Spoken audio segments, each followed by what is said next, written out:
Indian سب continent پہ حملے کرنے لگ جاتا ہے. کچھ 17 ٹائمز محمود غزنوی نے انویڈ کیا تھا انڈین سب کانٹیننٹ میں، جس میں ایک بہت ہی کامیاب انویژن اکثر ہم نے پڑھی بھی ہے کہ سومناتھ کے مندر پہ جب حملہ کیا تھا تو ایسا ہوا تھا کہ محمود غزنوی نے ہندو راجاز کو ان کے امپائر سے تو باہر نکال دیا، لیکن وہ سارے کے سارے اکٹھے ہو گئے سومناتھ کے مندر میں. سومناتھ کا مندر ایک صرف عبادت گاہ نہیں تھی بلکہ یہ ایک پولیٹیکل سینٹر تھا جہاں پہ یہ اکٹھے ہو کے میٹنگ کیا کرتے تھے، تو اس سینٹر کو کرش کرنا بہت ضروری تھا. اسی لیے محمود غزنوی نے ان پر حملہ کیا اور سومناتھ کے مندر کو تباہ کر دیا. محمود غزنوی نے مینلی جو علاقے فتح کیے تھے وہ لاہور، ملتان، پشاور، پنجاب کے آس پاس کے علاقے تھے. اس کے بعد محمود غزنوی بھی واپس چلا گیا اور اپنی غزنی کو ہی اپنی بیس بنائے رکھا، لیکن اس کے ساتھ ساتھ کنٹرول ان علاقوں پر ہی رہا. اب اگر ہم دیکھیں تو محمد بن قاسم نے سندھ فتح کیا تھا، محمود غزنوی نے پنجاب. پورے انڈین سب کانٹیننٹ پہ ابھی تک کسی کی حکومت قائم نہیں ہوئی. تو انڈین سب کانٹیننٹ پہ حکومت کرنے کا سہرا اور یہاں پہ امپائر بلڈ کرنے کا سہرا جاتا ہے شہاب الدین غوری کے سر. غوریز ایکچولی میں غزنی کے دشمن تھے، محمود غزنوی لوگوں کے. تو غوریز نے غزنی کی امپائر کو ان کے امپائر پہ قبضہ کرنے کے لیے جہاں جہاں پہ ان کے علاقے تھے وہاں پہ قبضے کرنا شروع کر دیے. یہاں پر انڈین سب کانٹیننٹ میں بھی وہ غزنیز کو شکست دینے کی غرض سے آئے تھے. شہاب الدین غوری کے بڑے بھائی غیاث الدین غوری نے یہاں پر غزنی امپائر کے جو علاقے تھے ان پہ قبضہ کیا اور اپنے بھائی شہاب الدین غوری کو یہاں کو گورنر بنا کے واپس وہ اپنے امپائر میں چلا گیا. اور اس کا مین مقصد یہ تھا کہ وہ جو ایسٹرن سٹیٹس ہیں جن کو آج کل ہم لوگ سینٹرل ایشین سٹیٹس کہتے ہیں وہاں پر قبضہ کر سکے. یہاں پہ شہاب الدین غوری نے ایک بڑی امپائر قائم کی. غزنی امپائر کے علاقوں کے ساتھ ساتھ اس نے ایک علاقہ فتح کیا بتھنڈا. بتھنڈا واز ایکچولی یہ چوہانس کی ملکیت تھی جو کہ ہندو راجا تھا. تو جب وہ واپس چلا گیا تو اس نے ہندو راجا نے دوبارہ سے وہاں پر دوسرے ہندو راجاز کو ساتھ ملا کے بتھنڈا کو دوبارہ سے اپنے قبضے میں لے لیا. شہاب الدین غوری واپس آتا ہے اور نہ صرف بتھنڈا واپس لیتا ہے بلکہ اب وہ ہندو راجاز کو کرش کرنے کے لیے ان کے علاقوں کو بھی اپنے قبضے میں لینا شروع کر دیتا ہے. اور اسی نے پرتھوی راج کو بھی ختم کر دیا تھا جو کہ ہندوؤں کا ایک بہت ہی اسٹرانگ ایڈمنسٹریٹو حکومت تھی. شہاب الدین غوری بیسیکلی اس کے پاس جو فوج تھی وہ اتنی اسٹرانگ اس لیے تھی کیونکہ اس کے پاس ایک بہت ہی اعلیٰ عہدے دار والی ایک فوج تھی جس میں وہ موسٹلی غلاموں کو بھرتی کیا کرتا تھا. اس کی عادت تھی کہ کوئی بھی ٹیلنٹڈ سلیو جو تھا اس کو وہ خرید لیتا تھا، اس کو اپنے بچوں کی طرح پالتا تھا کیونکہ شہاب الدین غوری کی کوئی اولاد نہیں تھی. چونکہ ان غلاموں کا بھی اس دنیا میں کوئی نہیں تھا تو وہ اس کے ساتھ بہت ہی زیادہ لائل رہتے تھے. تو انہیں غلاموں کو وہ اعلیٰ عہدے دیتا تھا اور اپنی فوج میں ایز اے کمانڈر بھی بھرتی کیا کرتا تھا. شہاب الدین غوری کی وفات کے بعد چونکہ اس کی کوئی اولاد نہیں تھی تو اٹ واز آبویس کہ اس کے جو غلام انہی میں سے کوئی آگے تخت پر براجمان ہوگا اور ایسا ہی ہوتا ہے. اس کے بعد اس کے غلام جو ہوتے ہیں وہی اس کی بلڈ کردہ امپائر پر حکومت کرتے ہیں. ان میں سب سے پہلے جو آتا ہے وہ ہے قطب الدین ایبک. شہاب الدین غوری نے کیا کیا تھا کہ اس نے جب یہاں پہ علاقے فتح کیے تو کچھ علاقوں کو کے گورنرز جو تھے اپنے غلاموں کو بنایا تھا. قطب الدین ایبک وہ سلیب تھا جس نے دلی کو فتح کیا تھا اور وہ دلی کا گورنر تھا. سملرلی بختیار خلجی ایک ایسا غلام تھا جس نے بنگال کو فتح کیا تھا تو اس کو بنگال کا گورنر بنا دیا. تو شہاب الدین غوری کی وفات کے بعد ایک اجلاس بلایا جاتا ہے جس میں ایک فیصلہ ہوتا ہے کہ قطب الدین ایبک کو اب سلطان بنا دیا جائے. قطب الدین ایبک سلطان بن جاتا ہے. کوئی 4 سال وہ حکومت کرتا ہے کیونکہ 1206 میں غوری کی وفات ہوتی ہے اور تب اس کو سلطان بنایا جاتا ہے، لیکن 1210 میں ہی قطب الدین ایبک کی بھی وفات ہو جاتی ہے. اس کے بعد اس کا بیٹا ارام شاہ سلطان بنتا ہے، لیکن ارام شاہ صرف آرام ہی فرماتا ہے، کام کوئی نہیں کرتا، اسی لیے اس کو ہٹا دیا جاتا ہے. اور اس کے بعد قطب الدین ایبک کے داماد شمس الدین التمش جو کہ بیسیکلی شہاب الدین غوری کا ہی ایک غلام تھا اور وہ کیپیبل تھا اس چیز کے کہ وہ حکومت کر سکے، اس کو سلطان بنا دیا جاتا ہے. تھوڑی دیر وہ حکومت کرتا ہے، بعد میں اس کی بھی وفات ہو جاتی ہے. اس کے بعد اس کے بچوں میں بھی لڑائیوں شروع ہو جاتی ہیں تاج کے لیے. اسی کی ایک بیٹی رضیہ سلطانہ جو کہ فرسٹ ایمپریس مانی جاتی ہے مسلم امپائر کی انڈین سب کانٹیننٹ میں، تھوڑی دیر کے لیے وہ بھی پاور میں آتی ہے، لیکن چونکہ ترک نوبلز جو ہوتے ہیں وہ ایک عورت کی حکومت کو قبول کرنے کو تیار نہیں تھے تو اس کو ہٹا کے اس کے بھائی کو بنا دیا جاتا ہے، لیکن اس کا بھائی جو ہے تھوڑی دیر کے بعد اس کی بھی وفات ہو جاتی ہے، اور ایک اور غلام جو کہ شہاب الدین گوری کا غلام ہی تھا، غیاث الدین بالبان، وہ وزیر اعظم جو ہے دوبارہ سے سلطان بن جاتا ہے، وہ حکومت کرتا ہے۔ اس کے مرنے کے بعد پھر اس کے بچوں میں لڑائیاں شروع ہو جاتی ہیں، اور اس کے بعد ہمارے پاس ایک نئی ڈائنیسٹی دیکھنے کو ملتی ہے جس کو ہم خلجی ڈائنیسٹی کہتے ہیں۔ خلجی ڈائنیسٹی بیسیکلی جب میں نے آپ کو بتایا کہ شہاب الدین گوری کے غلام جو علاقے فتح کرتے تھے وہ ان کو انہیں کا گورنر بنا دیا کرتا تھا، تو بختیار خلجی جو کہ بنگال کا گورنر تھا، اسی نے ایک خلجی ڈائنیسٹی قائم کی ہوئی تھی۔ اسی کے آگے سے ایک سکسیسر ملک فیروز نے کیا کیا کہ اس نے جب دیکھا کہ غیاث الدین بالبان کا جو تخت ہے وہ کمزور پڑ گیا ہے اس کی وفات کے بعد، تو وہ اس کے علاقوں پر بھی قبضہ کیا اس نے، اور ان کو بھی اپنی ہی امپائر میں شامل کر کے اپنی خلجی ڈائنیسٹی کو ایکسٹینڈ کر لیا۔ خلجی ڈائنیسٹی ایکسٹینڈ ہوتی ہے، وہاں پر جلال الدین ملک فیروز کا جو بادشاہی نیم تھا جلال الدین، اس نے لوگوں کے جو دل ہیں ان کو مائل کیا اور پوری انڈین سب کانٹیننٹ پہ حکومت کرنا شروع کر دی، لیکن جلال الدین کا قتل کر دیا جاتا ہے اس کے داماد کی طرف سے۔ علاؤدین خلجی اس کے بعد جو اس کا داماد ہے وہ بن جاتا ہے خلجی ڈائنیسٹی کا ایمپرر، اور اس کے بعد اس کی وفات کے ساتھ ہی خلجی ڈائنیسٹی بھی ختم ہو جاتی ہے۔ خلجی ڈائنیسٹی ختم ہوتی ہے تو ایک اور ترک نوبل، اب یہ بیسیکلی دیکھیں تو یہ شہاب الدین گوری کے ہی سکسیسرز ہیں۔ جو مملوک ڈائنیسٹی ہے مطلب سلیو ڈائنیسٹی، وہ بھی شہاب الدین گوری کے غلاموں کی تھی، خلجی ڈائنیسٹی بھی بیسیکلی اسی کے غلاموں کی سکسیسرز تھی، انہی کی نسل میں سے تھے، اور تغلق ڈائنیسٹی بھی جو کہ شہاب الدین گوری جو بیسیکلی ترک تھا، یہ بھی ایک ترک نیشنل غازی ملک جو ہے وہی تغلق ڈائنیسٹی قائم کرتا ہے شہاب الدین گوری کی ہی امپائر پر۔ اس کے بعد ہمیں تغلق ڈائنیسٹی بھی صرف ایک ہی بندہ جو غازی ملک ہے اسی نے بنائی تھی، اور اسی لیے اس کا بھی جو سپیم ہے وہ بہت تھوڑا ہے۔ اس کے بعد اس کا بیٹا تخت پہ بیٹھتا ہے تھوڑی دیر کے لیے، لیکن ویسے ہی لڑائیاں شروع ہو جاتی ہیں۔ اس کی تغلق ڈائنیسٹی میں جو شہاب الدین گوری کی کھڑی ہوئی امپائر تھی وہ آہستہ آہستہ ڈس انٹیگریٹ ہونا شروع ہو جاتی ہے، علاقے اپنی اٹانومی واپس لینے لگ جاتے ہیں، اور تب اس کے بعد ہمارے پاس سامنے آتی ہے سید ڈائنیسٹی، وہ تھے جس نے ترکوں کے یہاں پہ اجارہ داری کو ختم کر دیا۔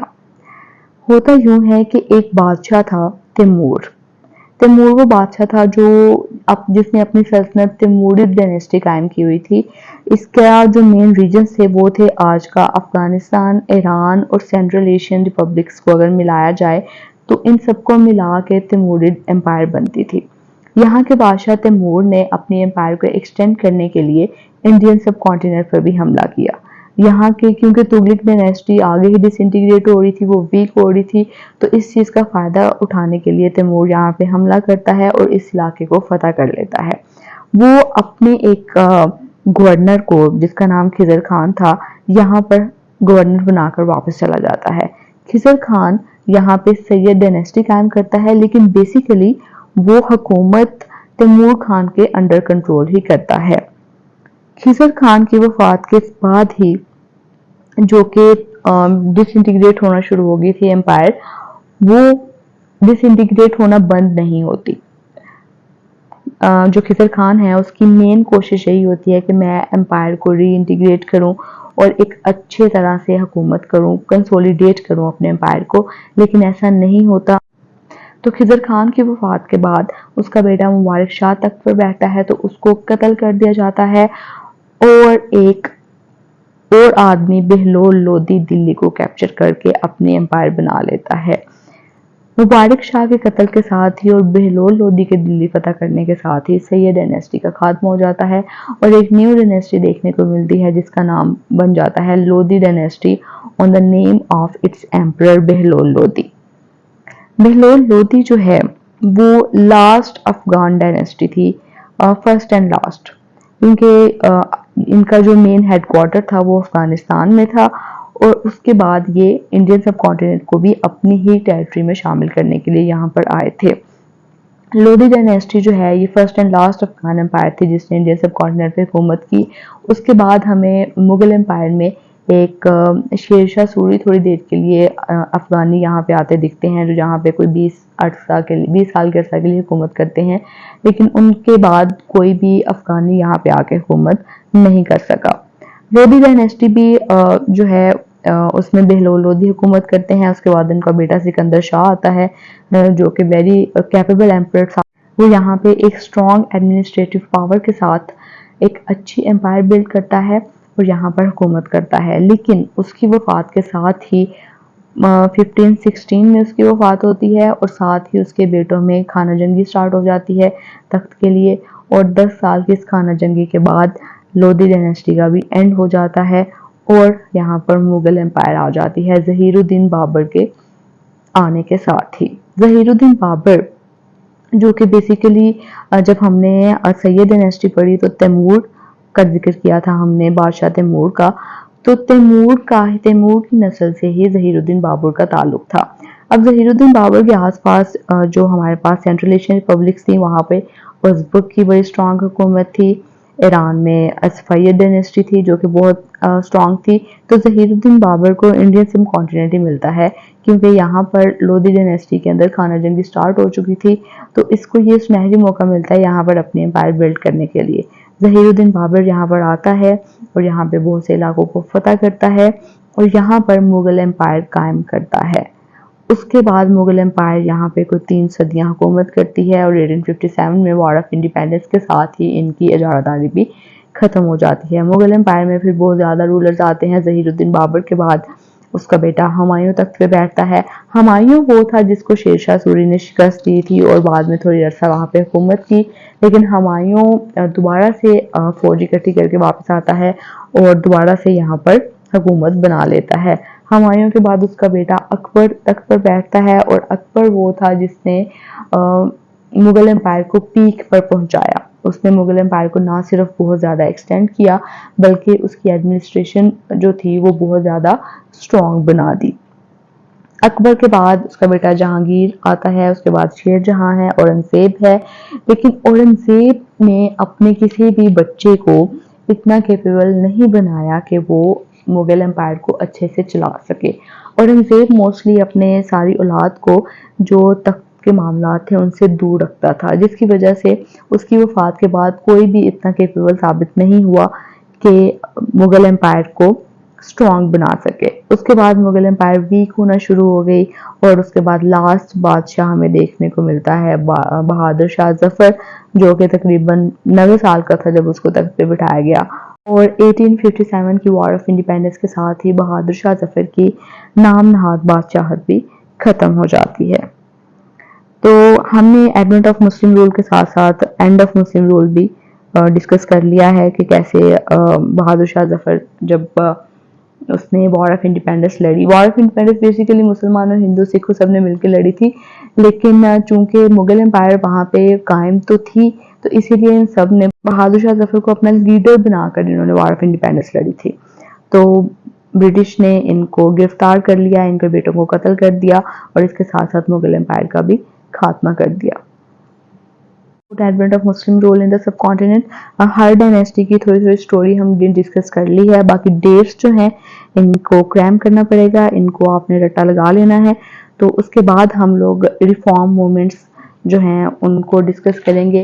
مسلم رول کا خاتمہ ہو گیا اور مسلمز ڈاؤن فال کا شکار ہو گئے، تو کیسے مسلمانوں کے اندر سے ہی ریفارم موومنٹ سٹارٹ ہوتی ہیں، ادھر ریلیجیسلی اور ایجوکیشنلی، تو ان کو ہم ڈسکس کریں گے۔ So stay tuned for the next lectures.